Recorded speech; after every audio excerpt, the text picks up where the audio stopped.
Fans are outraged and disappointed over a Legends entrance in 2K23. WWE reveals the renders and the full roster on their website, including a couple of interesting notes. One prominent star has been removed from the roster list. 2K23's soundtrack has been revealed, and we have some news regarding the partnership between WWE and the future of 2K games. Welcome to Assemble. I'm Matt. Great to have you here. Let's get into the news. There's been a lot going on this week. 2K has been doing their showdown, showcase, Twitch streams where they're revealing little bits of information regarding the game every single week leading up to the launch. We've also had the recent ringside reports talking about the showcase for John Cena and all of the matches that are in there. But during that showdown event, 2K took some time to show off a couple of entrances. We did see the likes of OUTRAGED getting shown off, which unfortunately doesn't show off her most recent run as a heel, but I think fans are gonna have a little bit of fun with her entrance being able to apply it to like a Darby Allin, for example. And I think the entrance was fine. It was okay. What do you think? But if you guys enjoy the content here, do me a favor and hit that like button and subscribe to the channel, and let's get into Lita's entrance in 2K23. The folks over at 2K had their showdown for 2K23 event. They dropped Lita's entrance,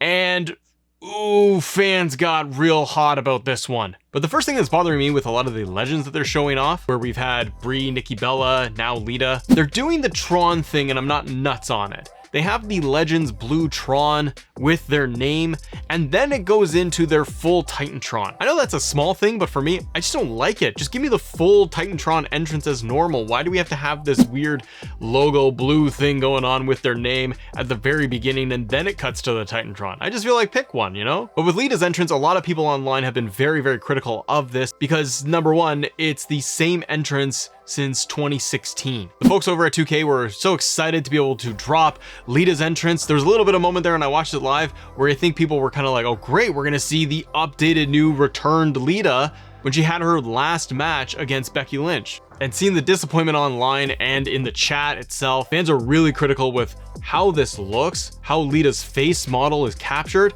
the attire is exactly the same, and the entrance is weird. They have her doing this weird speed up run to the ring, which looks very, very weird. And the face details and texturing on this look completely off. It doesn't look like at all they scanned current day Lita at all for the game. They went and reused something from previous years, not only the attires, but the face itself. It lacks a ton of effort, and I think it makes fans upset and worried about what other Legends might look like in the game. You can see here that we have a side-by-side video of 2K20 version of Lita and 2K23. Shout out to iWorld's Finest for posting this and putting this side-by-side together. It's virtually the exact same entrance from 2K20, which is disappointing. But what's hilarious is that 2K20 was such a crapshoot of a game. Lita's character model and her face looks better than that of the current 2K23. We can go all the way back to 2007, where people have done comparisons and they've shown off Lita in 2007 SmackDown vs. Raw and how that version looks better than today's. Hopefully the devs take a little bit of time that they have right before the game is coming out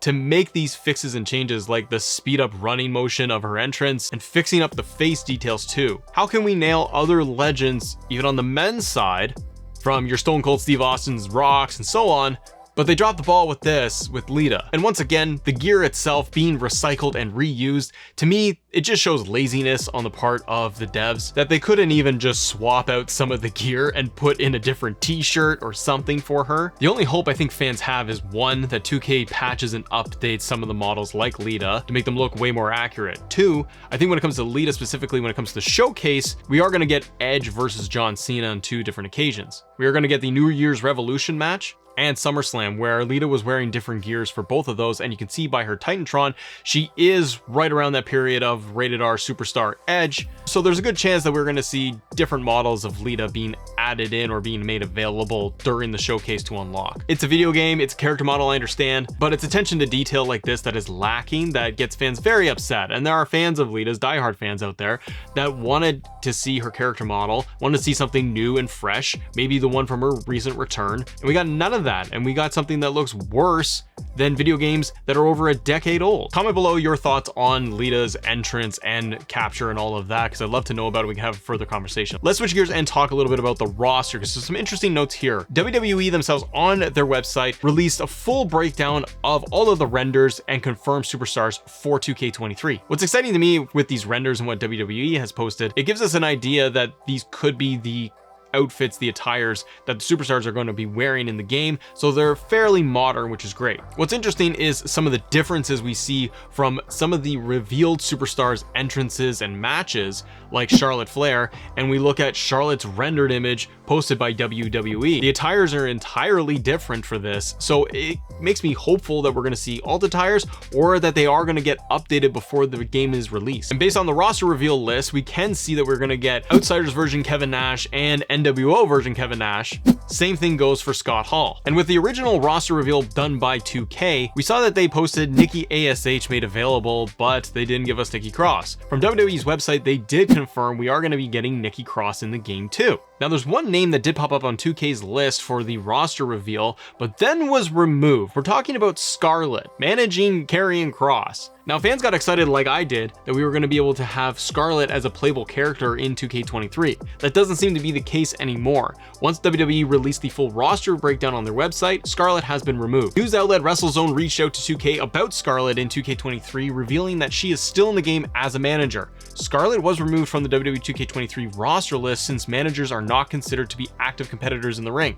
Fortunately, she will be available as a manager for Karrion Kross in 2K23. Quote, Scarlett will be available in 2K23 as a manager. Managers are not featured on the roster, which is why she is not on the list, 2K said. This is disappointing. Scarlett wrestles. She has wrestled. Not making her playable in the game is really too bad. And I think it's a bit of a fumble on 2K's part when they did the full roster reveal list that it wasn't totally accurate and it wasn't finalized. Why release this when it's not the final version? It sounds very similar to when they have the leader entrance and it's not very finished, is it? But they want to drop it anyways. These little things are annoying, but it gets fans' hopes up that they would be having someone like Scarlett playable in the game, and then they're yanked out, they're not made available anyways. The other piece of news that we have is going to be John Cena being the executive producer for the soundtrack for 2K23. There are 12 tracks that are going to be featured for the game from the likes of Metallica, Doja Cat, Red Hot Chili Peppers, Hardy. Remember, see that performance at the Rumble? That was something, wasn't it? Post Malone and a bunch of other artists that are going to be in the game. Soundtrack seems fine. Let me know your thoughts. I don't really care too much about this, only because after it goes through like one full loop of hearing all of it, tend to deselect all of those, and then I put in the entrance music, or I just mute everything. And the last piece of news that is coming in for today regarding 2K23 is going to be the contract situation between 2K and WWE, and are we going to be seeing future WWE 2K games? Well, I got news for you, brother. Most likely, yes. Mike Straw posted this on Twitter just the other day. Speaking with his sources, he says that WWE and 2K are deep in talks for a long-term extension of the current partnership. Current deal still has some time. But with the success of 2K22 and the positivity surrounding 2K23, both sides agree that the relationship should continue. We had already heard the discussions from the devs regarding 2K24, future games, match types, features they want to include in those games. It's really not surprising. 2K20 was a massive problem in itself for every reason. From the game just sucking overall and disappointing fans, it redeemed themselves with 22. 23 is looking promising overall despite some issues we've seen already with the previews. But we're adding in a pretty deep roster for 23. We're getting war games, and there's small but positive improvements to the game. We can definitely see 24 happening.